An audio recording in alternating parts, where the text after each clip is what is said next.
দিন দিন যেন ঢাকা গুলিস্তানের রূপ নিচ্ছে সৌদি আরবের রিয়াদ। দেশটিতে এক বাংলাদেশি প্রবাসীর উপর ভয়াবহ হামলা করেছেন আরেক বাংলাদেশি প্রবাসী।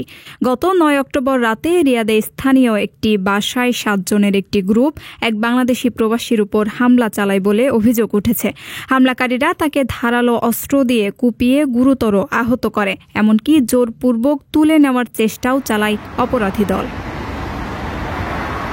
সৌদি প্রবাসী সাংবাদিক আব্দুল হালিম নিহন আমাদের জানান, এ সময় আশেপাশের প্রবাসীরা ছুটে এসে হামলাকারীদের ঘেরাও করলে ৫ জন পালিয়ে যায় এবং ২ জনকে ধরে পুলিশের হাতে তুলে দেওয়া হয়।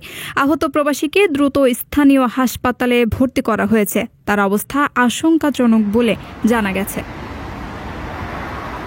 এ ঘটনায় প্রবাসী বাংলাদেশিদের মধ্যে আতঙ্ক ও ক্ষোভ ছড়িয়ে পড়েছে। স্থানীয় প্রবাসীরা বলছেন, একই দেশের মানুষের মধ্যে এমন সহিংসতা প্রবাসী সমাজের ঐক্য, সুনাম ও নিরাপত্তাকে মারাত্মকভাবে ক্ষতিগ্রস্ত করছে। তারা দ্রুত ঘটনা সুষ্ঠু তদন্ত ও অপরাধীদের দৃষ্টান্তমূলক শাস্তির দাবি করেছেন। ৫ লাখ টাকায় প্রবাসীর সিটির মালিকানা শেয়ার, ৫ বছরেই দ্বিগুণ মুনাফা। আপনার স্বপ্নকে সম্পদে পরিণত করতে আজই কল করুন স্ক্রিনে দেওয়া নাম্বারে।